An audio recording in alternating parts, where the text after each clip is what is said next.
Hello teachers, I today come to you to talk about how you can be helping children with autism in your classrooms. I know autism as a word sounds scary. We've seen so many struggles with children with autism. Let me assure you, you as teachers have a lot of expertise and knowledge to be able to help students in your classrooms. Know this, that children with autism come with different skills. They come with bouquet of skills which not be straightforward to understand.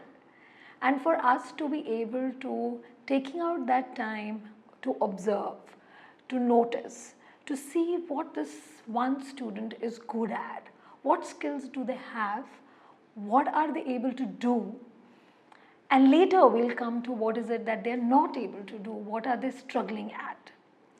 To know children with autism, it means a lot to them that a teacher takes personal interest. Teacher makes them feel welcomed. Teacher has some way of communicating with them where she is able to communicate that this is a safe space for you, that you are safe with me, that I am with you if there is a struggle, if you need me, if you feel emotionally vulnerable, if you feel emotionally nervous, I am here for you. Relationship with the teacher. Because students with autism struggle to make relationships socially, spontaneously, they find social situations, new people, new settings very challenging to understand. They do not know who these people are, what do they want from us, what am I supposed to do with them. And a lot of times this is the base struggle that makes them very, very nervous. They do things, they express this nervousness in different ways. Some students can become excessively agitated due to their nervousness. Some students start crying loudly. Some students will withdraw.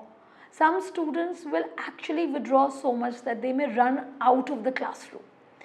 All in response to nervousness, in not knowing what is expected of them.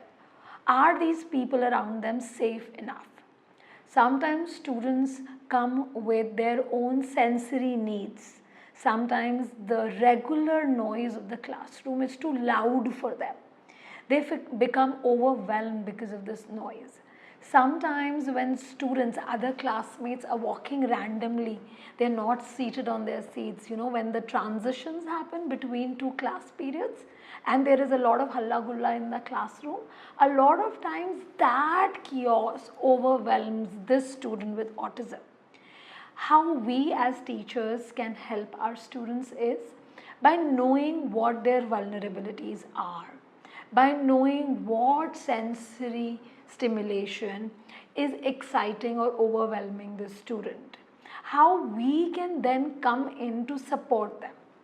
Having the student transition with the teacher, or having a teacher explain to the student that now it's time for me to go and the next teacher would come. You can have a safe spot in the classroom where you can sit by yourself.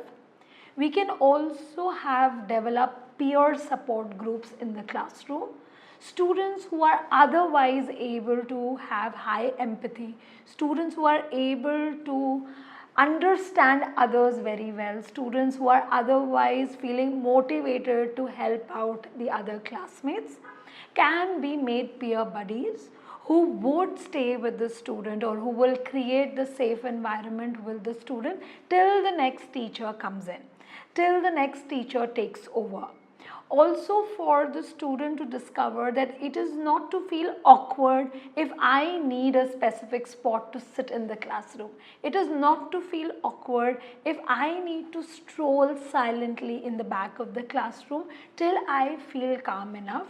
It's the acceptance of the teaching community. It is the acceptance that a teacher creates in the classroom for all these deviations that the student needs to engage in to feel calm, that then creates acceptance and calmness and assurance for the student with autism to say it is okay to be different like that.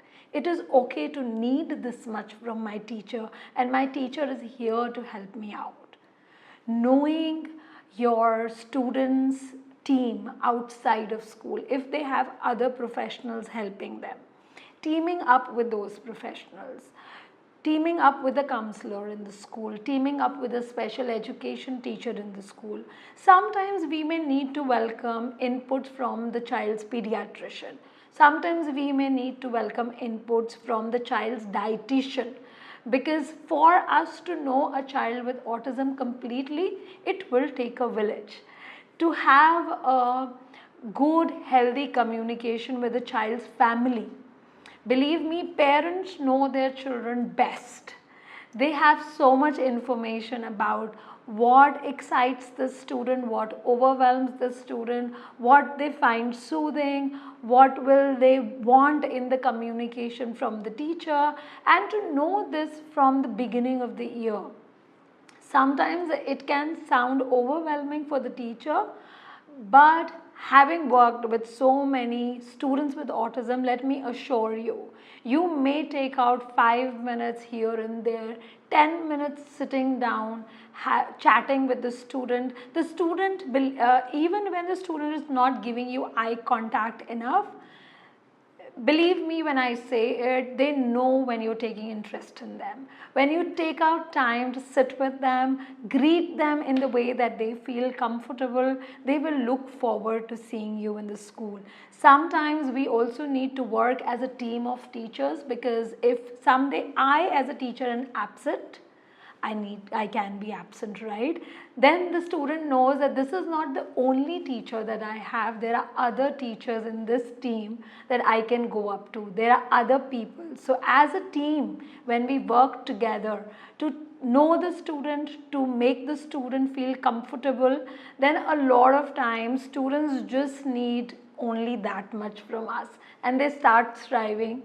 I have had so many stories where that one year, that one teacher, just because this teacher was friendly and approachable and gave random very goods to the student, gave random smiles to the student, that the students thrived in that one subject. And everybody thought that, till that year, everybody thought that they were never good in Hindi, but that one year, Hindi was their best subject, only because they were feeling good with the Hindi teacher. So this is how much our emotional relationship with the student for autism especially makes so much of a difference for them. Also, when working with students with autism, we need to know that they may have some specific areas of strengths, which could be one subject area. Say sometimes they could be very good at math, sometimes they could be very good at science and factual knowledge, sometimes they would be very good in history. So we need to know what their strength area is, and also to know that they are aided a lot with visually representing information. If they are reading through a chapter, it may be difficult for them to understand what is important, not important. But if I organize my notes in graphic organizer formats, where I highlight clearly what is important, what they need to know at the end of a chapter, they start understanding the material and mastering the material much more easily than if they were to read a chapter and understand what is important and what is not important. Also, sometimes they may be good at writing and showing their information, or sometimes they could be good at speaking and saying the information. So that is open to discovery, and we need to be able to investing that time. Talking to the child's parents is also another way to discover what is their strength area and how should they be evaluated the best. Emotionally feeling less anxious is the key for children with autism to thrive at school. We need to be able to offer all accommodations that the education boards are offering, whether it is working with a scribe, whether it is sitting separately to give the exam, whether it is about having a teacher who prompt them from time to time to stay focused, to read the question themselves, whether it is having extra time to complete the paper that they are doing. We have the education boards giving all the accommodation, and to be aware of what accommodations are being offered by the education board that your school is following is a good idea. Your school team of special educators and counselors and examination in charges would also have this information handy, and sometimes you will have to just talk to them and ask them what is it that we can do differently. Staying open to these accommodations goes a long way in accepting that what is needed, what kind of support is needed for the student to thrive. I know in school systems this is sometimes new information that we need to let a student have a scribe. We need to have a student sit separately in a quiet examination to do their best. Believe me, we are not being special. We are not giving them special treatment when we are doing all of this. This is just the basic that they need to do their best. So let's become open. I am here to share more and more ideas with you, and I'll be coming up with more information. So stay tuned for more. Thank you.